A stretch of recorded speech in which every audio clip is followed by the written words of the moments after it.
que eu quero que vocês encontrem aqui? Eu quero que vocês encontrem aqui todas as respostas que vocês procuram.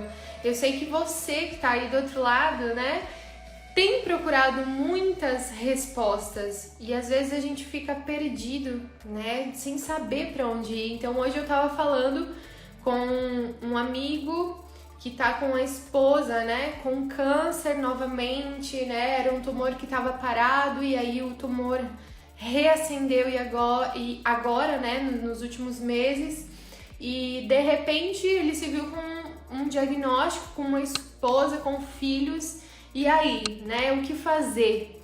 Então, a primeira mensagem no dia de hoje é: muitas vezes as coisas acontecem pra gente e a gente quer controlar muitas coisas, né? Então, assim, a gente tenta estar no controle. E com os conflitos biológicos não é diferente, né? A gente tenta sempre estar nesse controle. Mas imagina, né? Isso até eu falei para os meus alunos na aula de ontem, né? Imagina se a gente tentasse controlar a natureza, né? Como um todo. Tem como controlar a tempestade lá fora? Tem como a gente dizer assim, olha, chuva, hoje não, hoje você não vai vir não permito que você venha. Ou tem como dizer, sol, desliga aí, porque hoje não quero sol, quero ficar no escuro, né? Não tem como, né? E com o nosso corpo, gente, a gente influencia até certo ponto.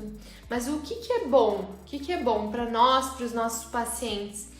O bom mesmo é que a gente largue esse controle. Pare de querer controlar tudo na nossa vida, né? Muitas vezes as fases de cura, elas vêm e não tem como a gente dizer, olha, agora eu vou pular minha fase de cura, né? Porque na fase de cura, às vezes tem muitos sintomas desconfortáveis.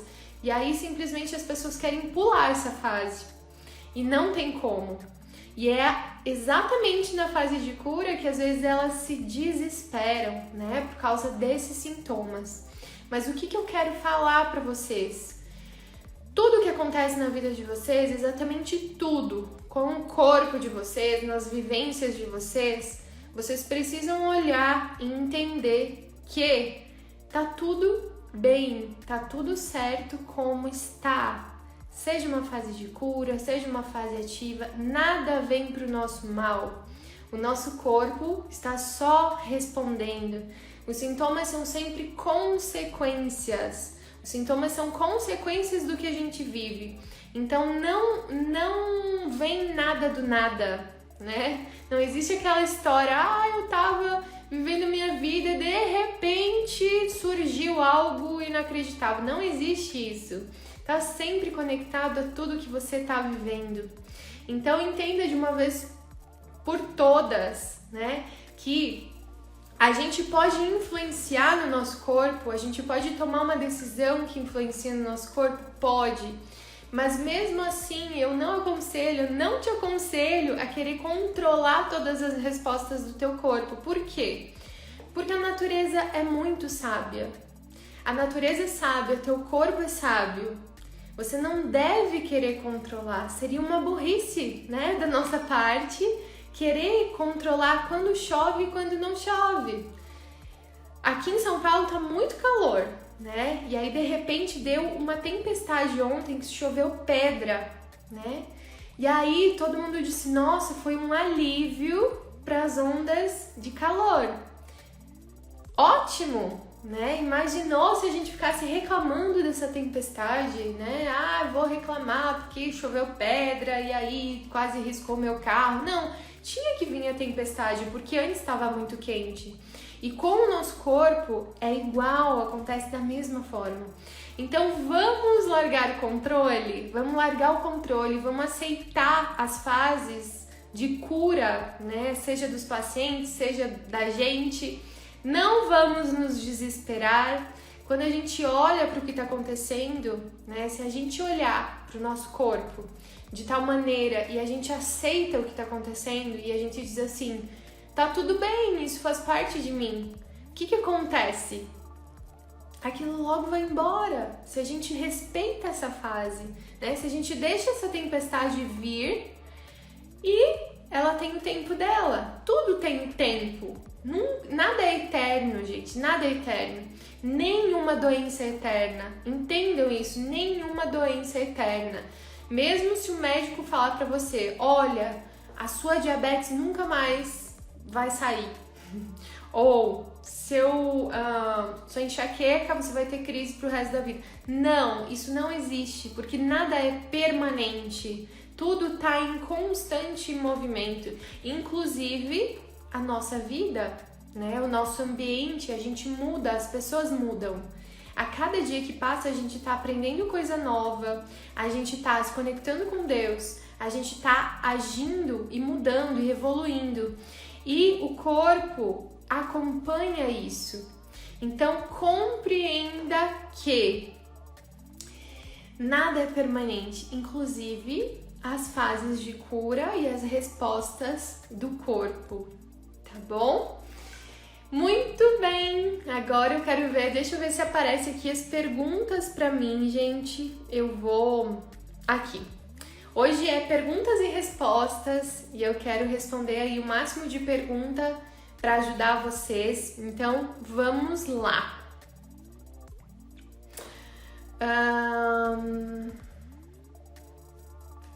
Vou começar com essa aqui, ó. Qual a raiz emocional da paralisia cerebral infantil? Menina, 8 anos, logo após o parto, que é informações dos pais, né? O que acontece, gente? A paralisia infantil pode ter acontecido uma lesão no cérebro, né? Assim como essa menina pode ter presenciado um trauma lá durante o nascimento, né? Ou até durante a gestação, que pode ter levado a uma paralisia, que a gente chama, né? Que são constelações ativas ali. Então, é como se houvesse, né? Por que é paralisia? Para o cérebro, é como se ele congelasse, né? Em alguma... É uma proteção do corpo, tá? Resumindo, é uma proteção. Mas perante aquilo que essa criança viveu, que a gente não sabe o que é, né? Não tem como a gente saber um conflito ali por trás, a não ser que a gente tire uma tomografia do cérebro dela, né? E olhe as constelações, analise as constelações que estão por trás. Mas o que a gente precisa entender? Ela ou houve uma lesão, né? Muito típico de paralisia infantil, tá? Ou houve essas constelações que fizeram com que o corpo respondesse. Mas sempre é uma proteção do corpo, tá? Sempre é uma proteção do corpo. Marina, mas então como que eu vou ajudar ela? Depende do caso, gente. Foi tão forte o que ela viveu que não tem como retirar ela, né, dessa proteção. E nem é justo a gente retirar dessa proteção. Então, tem casos que a gente intervém. Tem casos que são tão intensos e lesionaram a pessoa tanto, né, que a proteção foi tão grande, que não é válido retirar ela disso, tá? Então, a gente tem que olhar para o caso, entender e saber até onde a gente vai conseguir ajudar. Ah, mas com a medicina germânica a gente consegue atuar em todos os casos? Não, a medicina germânica, ela vem como apoio de muitos casos e resoluções. Porém, assim como existem várias medicinas, a gente não pode dizer que ela cura a todos e a tudo. Não. Então, cada caso é um caso, tá? E nesse caso de paralisia, teria que entender mais, né? Qual a intensidade de tudo isso, enfim, saber o que ela passou, se há resquícios desse conflito, né? Será que tem resquícios por trás? Será que ela ainda vive aí os conflitos ou não, né? Então, tem muitas coisas para se perguntar aí por trás, tá bom? Vamos para a próxima? Vamos lá, vou escolher aqui.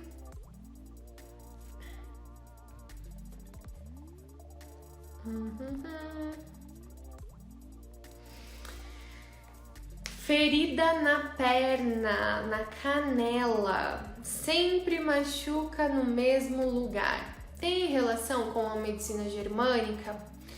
Nesse caso, gente, a gente sempre tem que perguntar, né? Lá no curso a gente aprende a avaliar a lateralidade da pessoa, né? Então, quando me trazem assim, ferida na perna, a gente tem que olhar sempre para a lateralidade, né? Saber se é perna direita, se é perna esquerda, se a pessoa é destra, se é canhota, porque tem uma relação aí por trás, tá? E aí sempre machuca no mesmo lugar.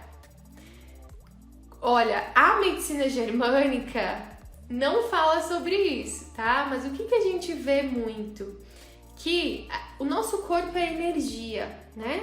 Sempre que a gente, por exemplo, quebra o mesmo braço ou torce o mesmo pé, acontece, aquela região tá sensível. Por que aquela região tá sensível? Provavelmente vocês também já passaram por isso, assim, às vezes um lado do corpo é aquele que tá total, muito machucado, sempre lesiona. Então, por exemplo, sempre o meu lado esquerdo é o que sofre as pancadas, né?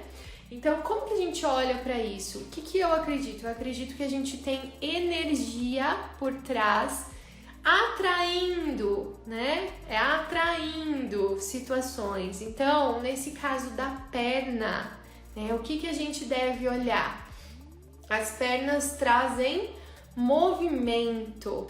A perna, ela chuta, ela te leva para algum lugar, né? Então, quais as situações da sua vida hoje que estão sensíveis para você, onde você tem dificuldade, né? Ou você está incapacitado de fazer algo. Eu não tô conseguindo sair do meu trabalho, ou eu não consigo me defender, chutar alguém, né?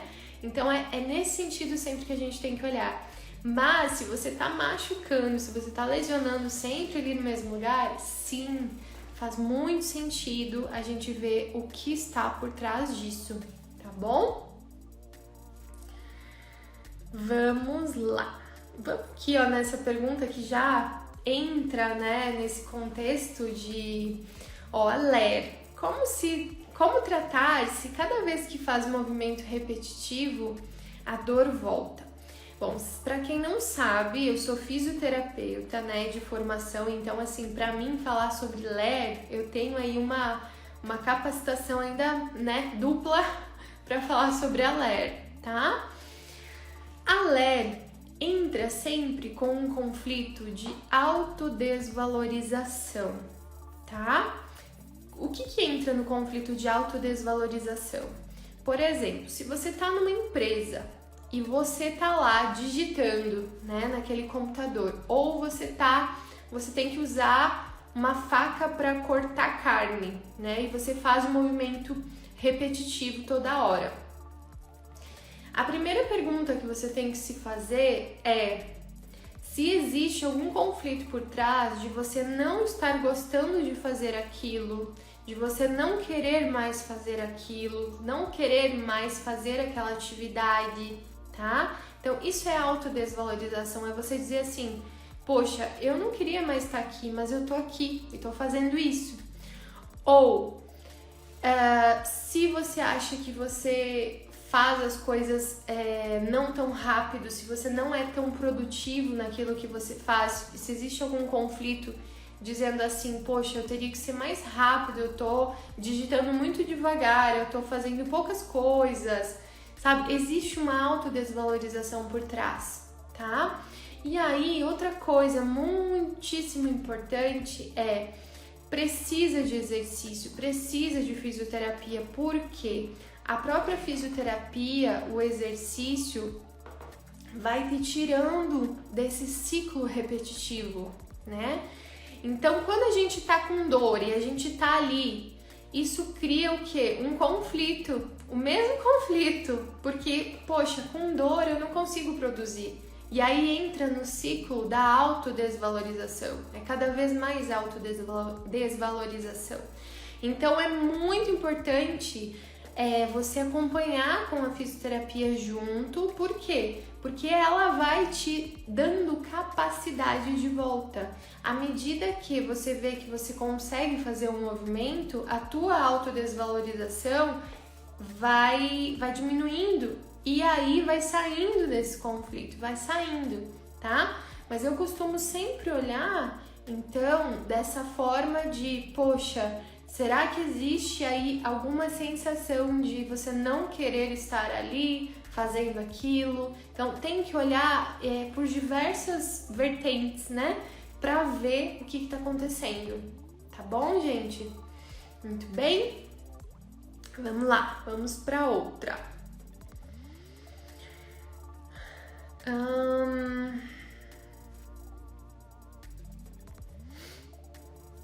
Aqui, ó, vamos entrar nessa da Ana Carolina. Ana Carolina, eu acredito que seja minha aluna. Qual a raiz da esclerose múltipla? Ela pode ser revertida? Gente, já vi, tá? Já vi virem e irem embora, tá? Então, se ela pode ser revertida, sim. Quanto antes a gente agir nessa pessoa lá no início. Então, começou-se... Voltei, gente, voltei. Então, quanto antes a gente agir nessa pessoa, quando os sintomas iniciam, melhor fica. Por quê? Uma pessoa que é diagnosticada com esclerose múltipla é como se ela criasse um prognóstico, né? Ela cria um cenário. E esse cenário criado, muitas vezes, é o cenário que adoece ela. E aí ela vai fazendo conflitos associados e o corpo vai respondendo e vai piorando. Então a gente não pode deixar chegar nisso, tá? Pessoas com esclerose. Então, por exemplo, se começa uma paralisia lá no braço, né? Sintomas no braço, a gente tem que olhar, entender o que está acontecendo, por que o braço foi paralisado e aí tirar ela desse ciclo, né? Acordar a pessoa, dizer assim, olha, isso aqui tá acontecendo porque isso aqui na sua vida está acontecendo, mas você é uma fase assim, assim, assado. E aí, assim, gente, na sessão a gente faz todo esse passo a passo e aplica, né? Eu não vou poder falar todos os detalhes aqui, mas a esclerose, né, tem como conflito principal um conflito motor, que a gente chama. O que é conflito motor? É conflito onde envolve movimento. Então, não poder se defender, não poder escapar, não poder fugir, não conseguir trazer alguém para perto. Tem todas essas questões envolvidas, tá? Como que a gente analisa? Por onde começou, né? Que membro que começou? É braço? É perna? Onde começou? E a gente entende dentro do contexto da pessoa que vive o que aconteceu ali, né? Por que começou no braço? O que ela queria fazer que ela não conseguiu? Enfim, tudo isso tem que ser avaliado. E aí a gente tira ela do ciclo do impacto do diagnóstico, né? E muitas pessoas nem são diagnosticadas, né? Se a gente consegue intervir antes nos sintomas, a pessoa se escapa aí de um grande diagnóstico, né? Mas lembra, então sempre que vier alguma coisa no corpo de vocês, a primeira resposta, né, é não se apavorar. Eu sei que a gente pode ter medo, né? Até eu mesma, eu não tô livre de medo, não. Eu também posso ser impactada. Mas a primeira coisa é entender e aceitar aquilo como uma resposta de uma vivência. E com a esclerose não é diferente, tá bom? Não é diferente. Vamos lá. Escolher outra aqui.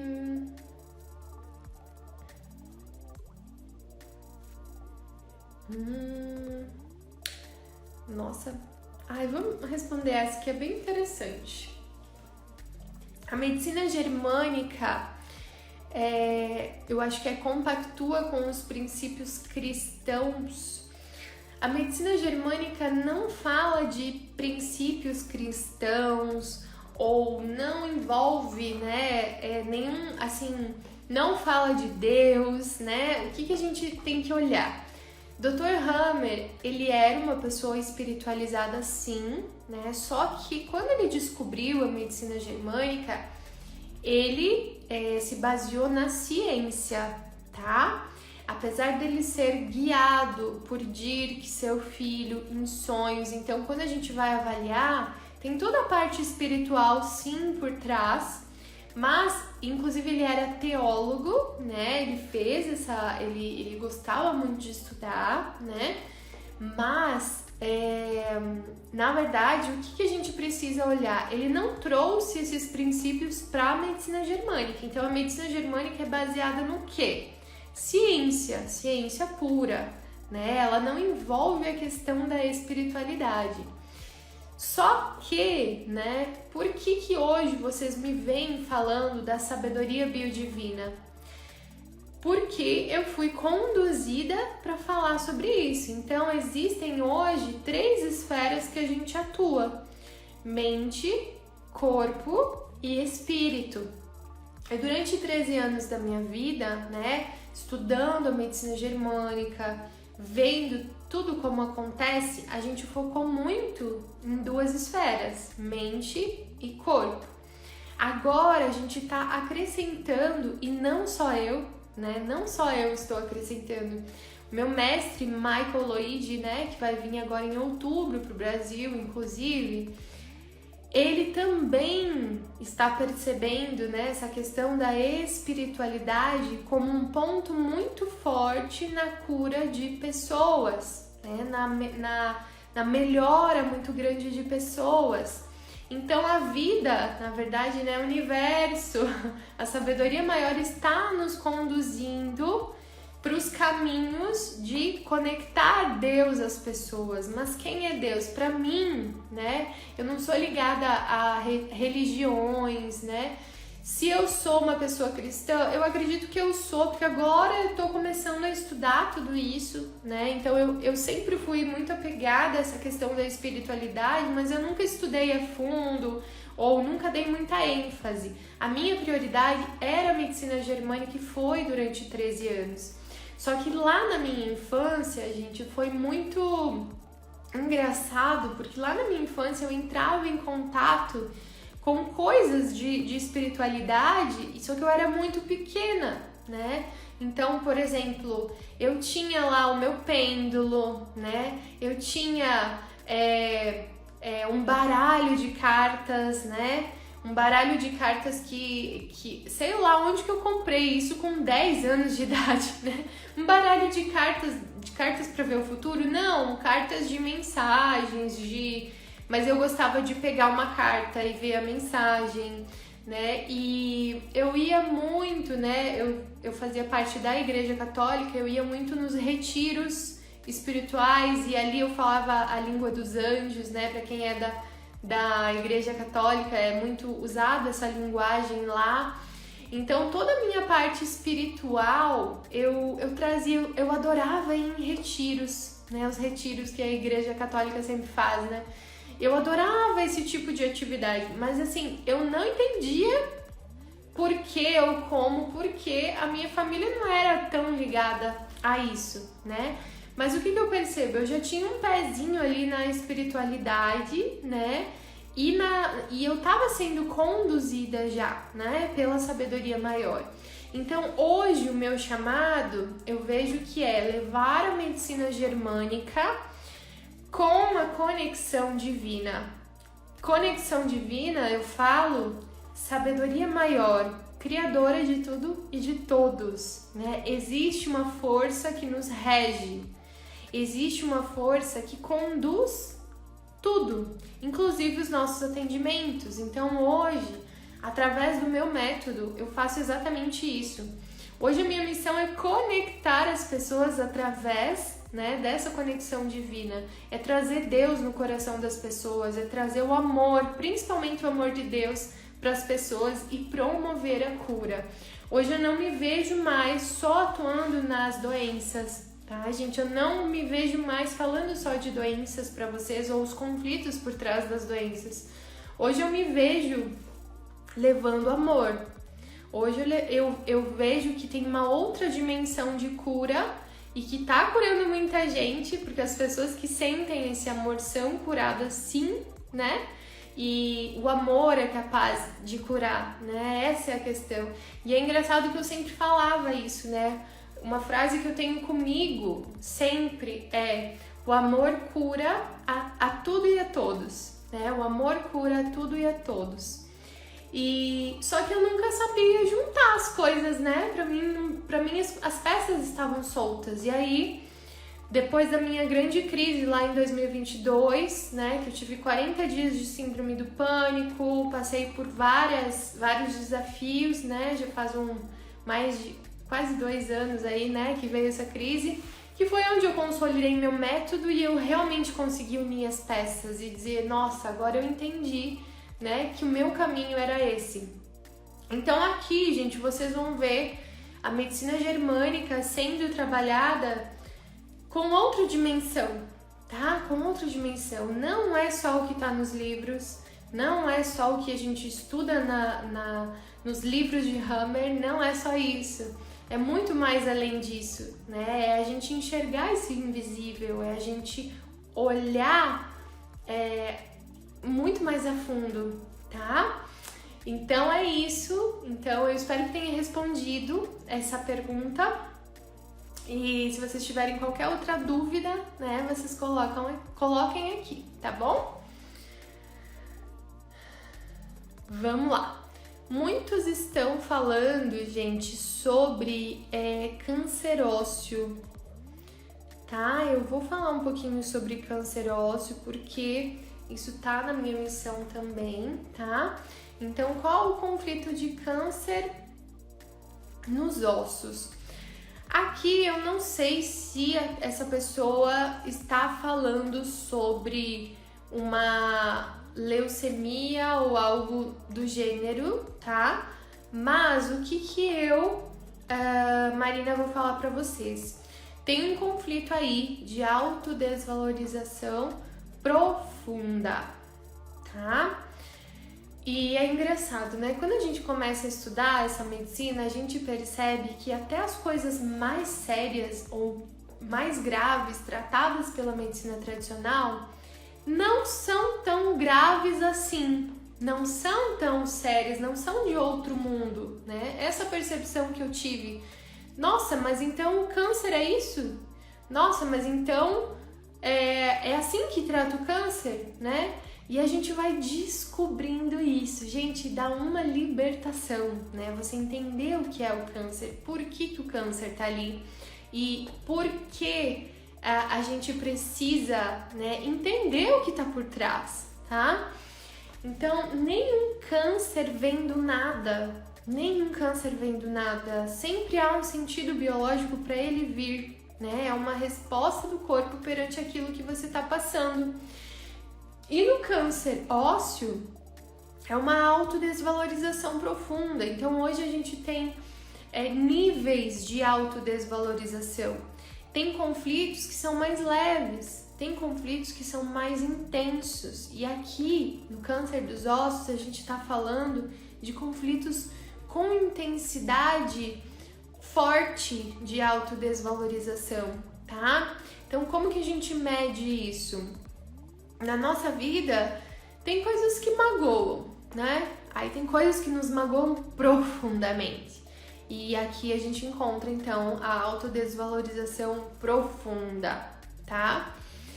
Sempre a gente deve olhar como algo que essa pessoa é obrigada a fazer, tá? É obrigada a fazer. Então, tem algo que ela é obrigada a fazer, mas ela não quer. Ou é algo que ela quer fazer, mas não consegue, tá? Então a gente sempre tem esse viés dos dois lados para observar, tá? Ela é obrigada a fazer algo que não gosta ou ela quer fazer algo e não consegue. É um sentimento de incapacidade, tá? E aí você tem que olhar, então, esse conflito, tá bom? Só que o câncer nos ossos já é uma fase de cura. E aí eu vi que muita gente colocou aqui, né? Ah, eu tenho metástase nos ossos. Gente, quase todos os casos de câncer que já apareceram pra mim, quase todos, não são todos, isso não é regra, mas é uma grande maioria, surge metástase nos ossos. E o que é isso?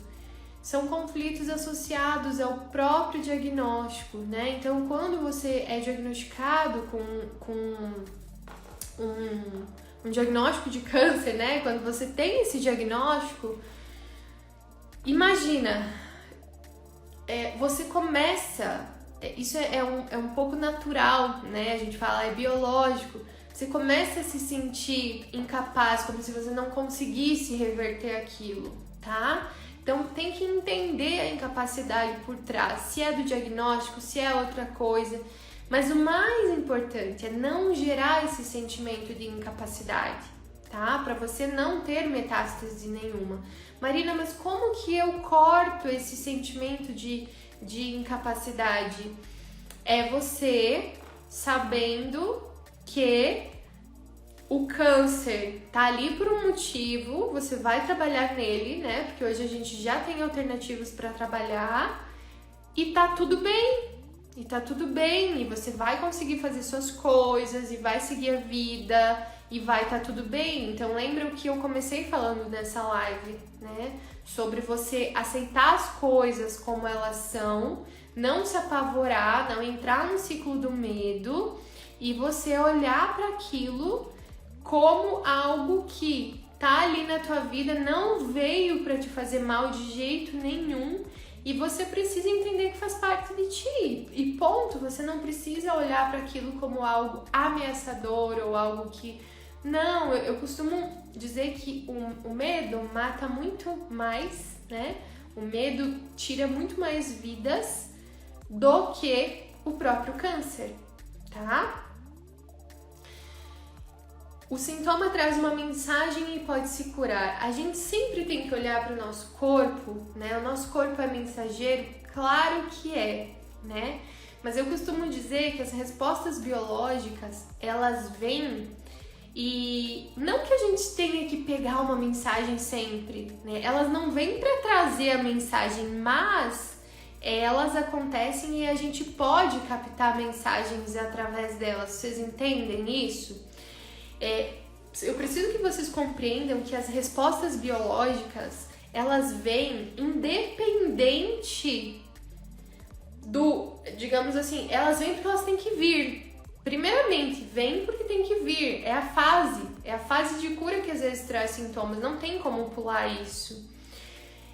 Mas você pode se aproveitar dessa situação para captar uma mensagem. Então, por exemplo, câncer ósseo, né? Poxa, você pode refletir na tua vida, né? Se a situação que você tá passando é você que tá se colocando naquilo, porque você já poderia ter saído dessa situação, né? Se tá faltando alguma ação sua, se tá faltando alguma decisão da sua vida para você sair dessa situação, tá? Então, a gente aproveita do sintoma para captar essa mensagem. Então, o corpo, ele se transforma num mensageiro, né? O corpo, ele, por si só, ele faz o que ele sabe. Então, chegou a fase de cura, ele traz sintomas. Ou está na fase ativa, ele traz sintomas. Agora, a gente transforma o corpo num mensageiro, né? Isso é muito importante a gente saber também, tá bom? Vamos lá, mais perguntas aqui.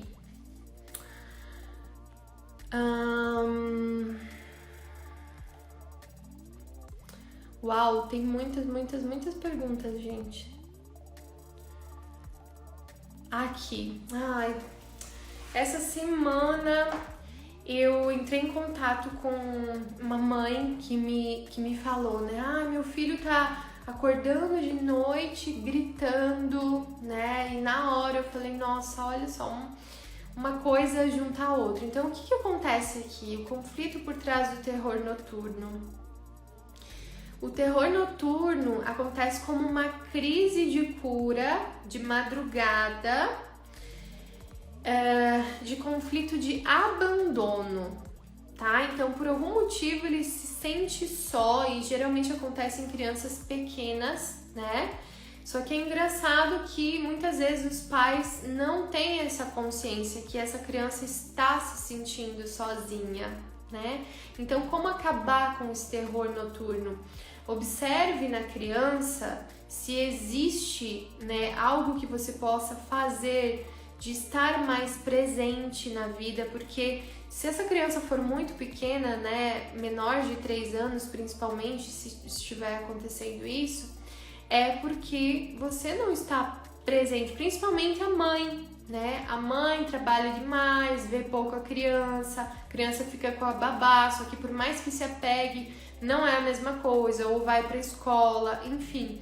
Qual situação de abandono está por trás, tá? De solidão. E aí o terror noturno vem, a sensação de abandono, quando a gente se sente abandonada, é uma sensação de desorientação, da gente se sentir perdido, né? Então é como se a gente estivesse aqui, mas a gente não sabe nem onde tá. É mais ou menos isso o terror noturno, tá bom? Então é bem importante a gente ajudar a criança a entender qual a situação de abandono por trás. Vamos lá, mais uma, gente.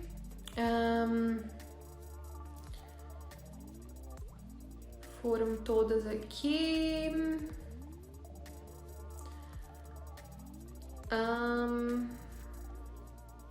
Vamos lá. Paciente com lesões de cândida. Boca, braços, seios, vagina, barriga, pernas, couro cabeludo, corrimento. Eu não consigo ver o que tem aqui, deixa eu ver. Estava de dieta restrita. Olha, esse caso é interessante, né? Tá, então, assim... Sempre que a cândida aparece, existe um conflito aí de rivalidade, né? Com... Vamos buscar, porque é muita parte junto aqui, ó, boca, lado direito. Ó, aqui a gente já pode entender algo. Boca, lado direito, braços, seios, vagina, barriga. Ó, como envolve vagina, tá? Como envolve a questão sexual, aí eu posso seguir, né, com a informação que eu ia passar pra vocês, tá? Mas a cândida é sempre uma questão de rivalidade com o sexo oposto, tá? Então é essa mulher, essa pessoa que se sente aí ou briga com o sexo oposto ou sente que ele não é o melhor caminho, né, a seguir em relação a... Envolve muito a reprodução, tá, gente? Envolve muito a reprodução. Nós somos seres biológicos e a mulher, ela, quando a gente percebe que, poxa, será que é o melhor pai dos meus filhos? Será que ele vai conseguir me cuidar ou cuidar da família? Tudo isso, essas questões podem envolver aí, e principalmente rivalidade, assim, outras questões, né? Pode até trazer questões assim de traição, né? Mas o qual a rivalidade que você tá passando, né? Que essa paciente tá passando? É isso que você precisa entender com o sexo masculino. E aí, eu já tive pacientes que também remetia muito ao pai, né? Começou lá com o pai, com as brigas do pai e da mãe, e aí trouxe para a questão do relacionamento. Então, quando a gente vai ver, a gente precisa curar a parte lá do pai, né? Olhar para o pai e não só a questão do relacionamento atual. Mas eu acho que é muito cura com o pai, tá? Começa aí a grande raiz, né, de tudo, a grande causa começa aí, tá bom? Vamos lá, que nosso tempo está quase acabando por aqui.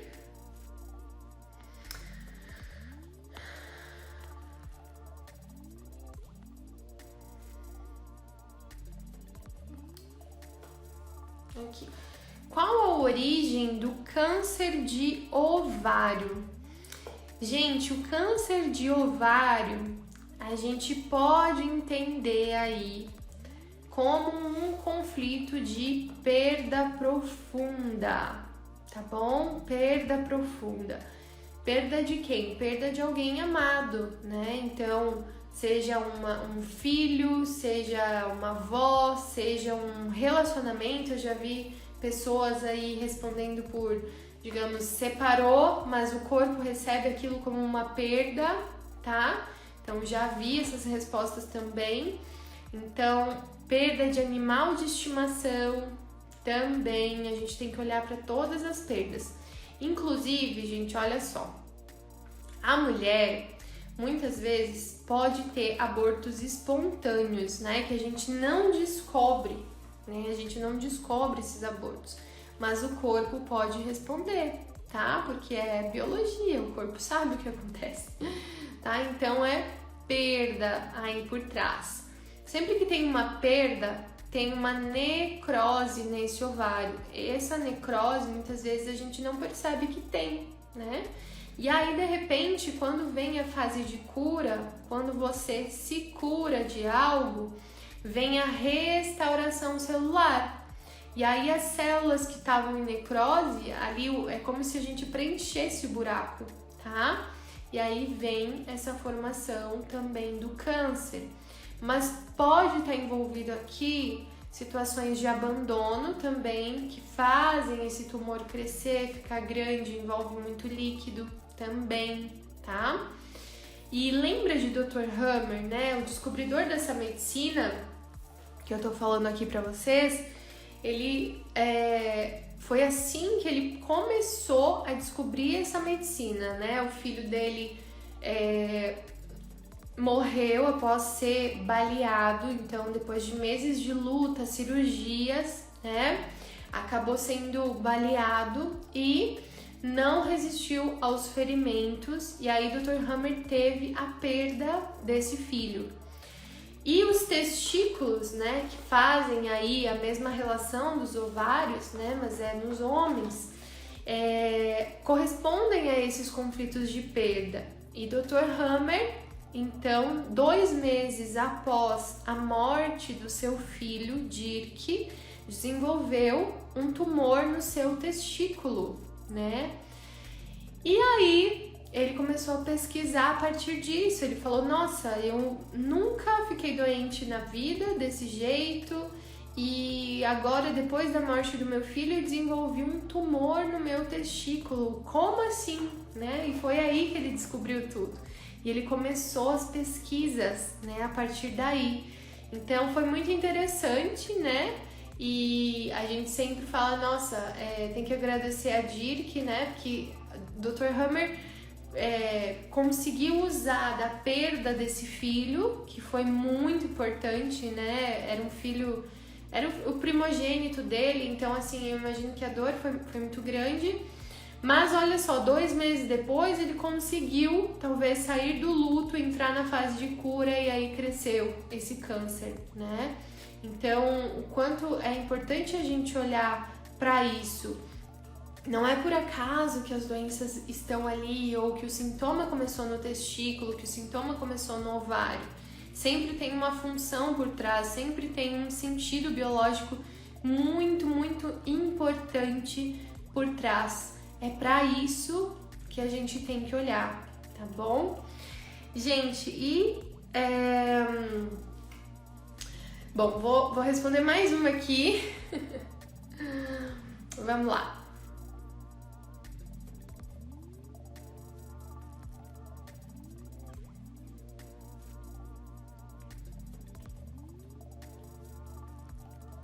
Aqui.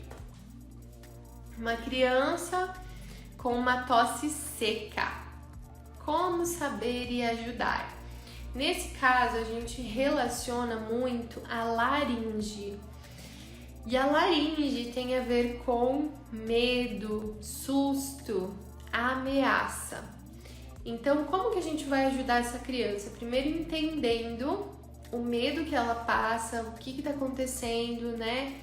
o que está acontecendo por trás desse medo, né? E principalmente quando começou essa tosse, e aí a gente relaciona com esse conflito, né? Mas existe um medo, existe uma tosse por trás de tudo isso, tá?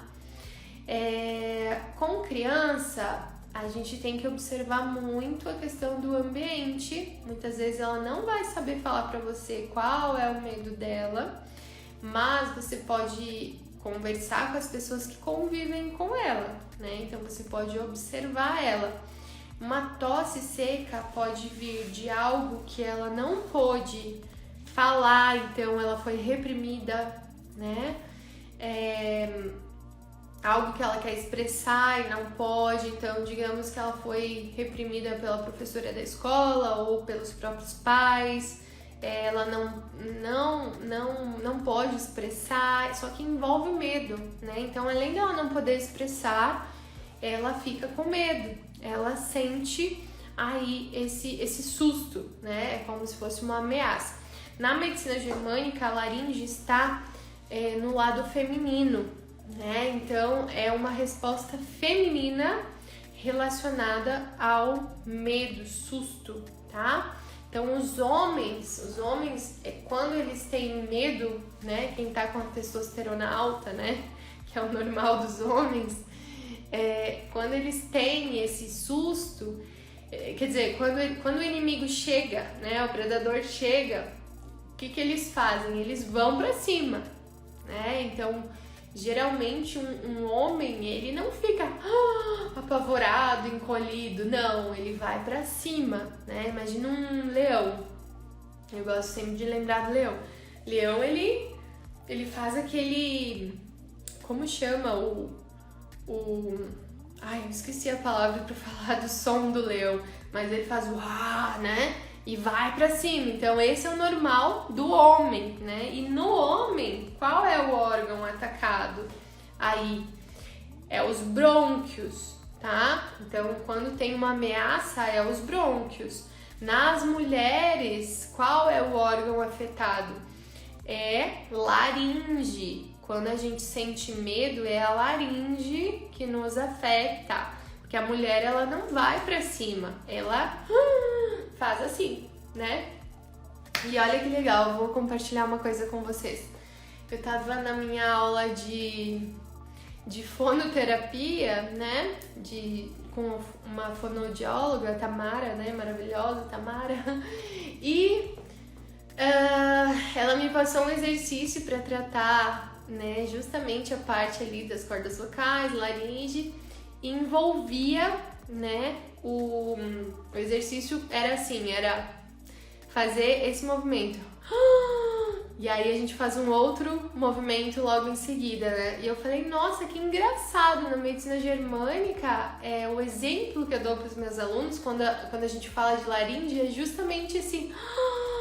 E isso é um exercício, gente, para tratar a laringe. Então, olha que engraçado, né? Eu falei, nossa, como as coisas se conectam, né? Estamos no caminho certo, né? Muito bom, muitíssimo bom. Gente, então, deixa eu falar pra vocês, né? Porque já está acabando aqui a nossa live. E quero falar que as últimas vagas para formação presencial, né, com o Michael Luigi, estamos assim esgotados, mas ainda tem uma vaguinha ali, né? Michael estará conosco em outubro presencialmente e se você, né, se sente tocado com essa medicina, então ainda tem, né, formas aí de você fazer um curso presencial ou online, né, conosco também, mas eu preciso lembrá-los, né, que está esgotando as vagas, tá bom? Gente, minha gratidão a todos vocês, fiquei super feliz com a participação de vocês. A gente vai manter as lives, né, toda quinta-feira às 4h07, né, da tarde, então 4h07 da tarde, estejam aqui comigo e foi super proveitoso, né? Todas as informações de hoje. Agradeço muito vocês, agradeço a sabedoria maior por estar nos conduzindo e vamos sempre nos manter firmes e fortes, né? Enfrentando tudo que a gente precisa enfrentar, todos os sintomas, todos os desafios que a vida nos coloca, né? Afinal, a gente tem capacidade para isso, nós fomos feitos para isso. E sempre levando o amor, né? Sempre levando e cultivando o amor acima de tudo.